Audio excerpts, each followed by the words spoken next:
Issue 3, Boris the Embattled. Thanks to President Yeltsin's leadership, 60% of Russia's economy is now in the hands of its people, not the state. Inflation has been cut, democracy is taking hold.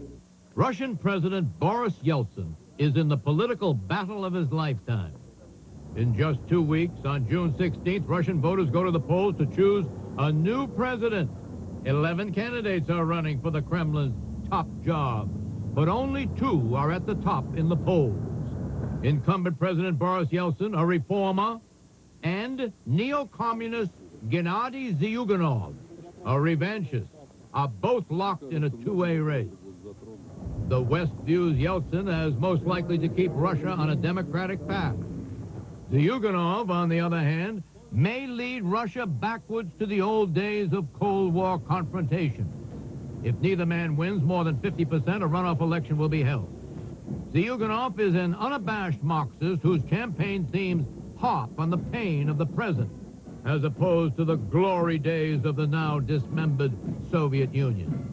With some 37 million Russians now living on $60 a month below the poverty line, Zyuganov has struck a chord among voters battered by inflation, by corruption, and by economic hardship. Early on, Zyuganov quickly outpaced Yeltsin. After trailing for months, Boris and his communist rival are now in a statistical dead heat. Question, Jay Conner, you just returned from Russia. How close is this election? Well, extremely close, and I think that it's highly unlikely that either candidate, Zyuganov or Yeltsin, will win in the first election, which is June 16th.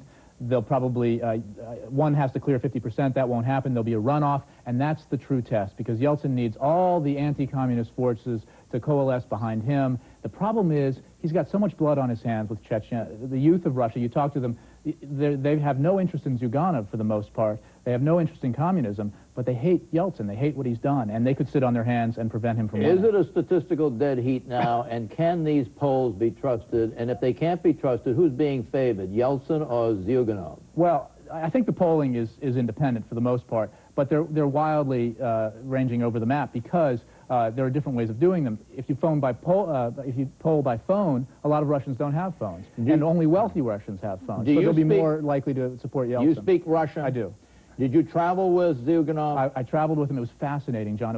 It's sort of the rudiments of an American campaign. You get on the bus, he's in the front, there's a press secretary splitting the reporters from the candidate, and he goes from event to event. And it's mostly pensioners in their 50s and 60s clamoring for return to the good old days when there were 3 types of sausage in the shop for 2 rubles. Do you think he's a Marxist, or do you think he's a reclaimable socialist? No, I think he's a chameleon. I think that he'll say whatever he has to say to win, and the dangerous thing is not Zyuganov, who's an empty suit, but the people around him. There's some dangerous we got to get out. anti-Semitic nationalists around him who are quite imperialist. I understand. You tell me if I'm wrong, but I understand there is no way Yeltsin is going to lose the election. There is certainly, there are a lot of people, Western experts, Russian experts in Moscow, who believe that Yeltsin will do whatever it takes to stay in power. Fix the results, postpone the election, call a state of the emergency, and that's very troubling. Yavlinsky, who's the reformer, is probably going to throw his support behind Yeltsin and get some concessions on Chechnya, and that will at least allow Yeltsin to get into the runoff. Will that be enough? Allow him to win. Will the Yavlinsky joining of Yeltsin be enough to save Yeltsin?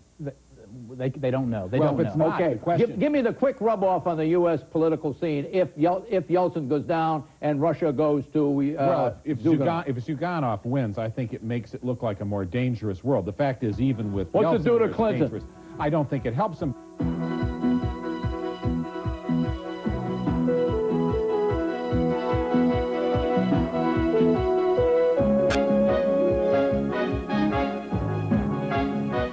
Issue 4, priest, penitent, and audio tape.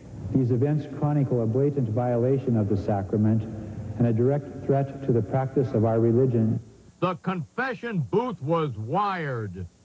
When Conan Hale, a murder suspect, was having his confession heard by a Catholic priest in a county jail, Conan Hale didn't know that that confession was being taped surreptitiously by jail officials. The priest didn't know either. Now, a county district attorney says he he might use the taped confession to prosecute the penitent. And Catholics across the country are outraged. And not only Catholics, and not only civil libertarians, and not only politicians, but millions of other Americans are outraged. 2 U.S. Senate candidates in Oregon deplore the government action.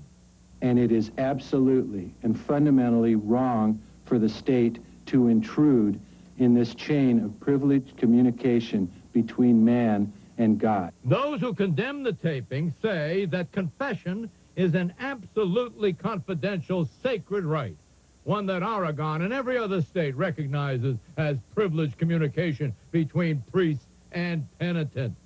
But prosecutor Doug Harkleroad says the taping was justified because Hale is possibly linked to the triple murder of 3 Oregon teenagers last December.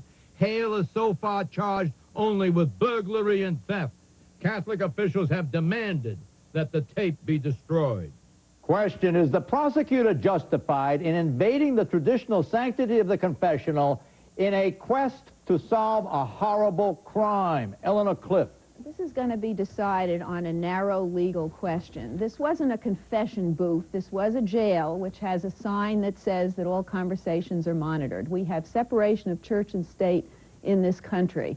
I suspect that there's just enough legal ground for this prosecutor to stand on to possibly use this as evidence. They might win on that basis, but I do think it's wrong. I think that it would set a bad precedent. I think that there's such a tradition in this country of keeping it sacred and private that we have to leave it that way. There are actually 2 laws in Oregon. One says that the confessional is sacrosanct. The other says that it isn't.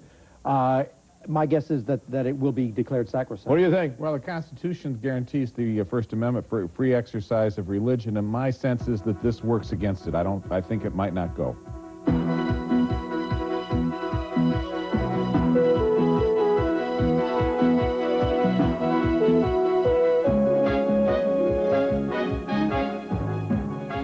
Predictions, Michael. Continue more chill in our relations with Russia, even if Yeltsin wins, because they're expanding in Central Asia, the Caucasus, and Belarus.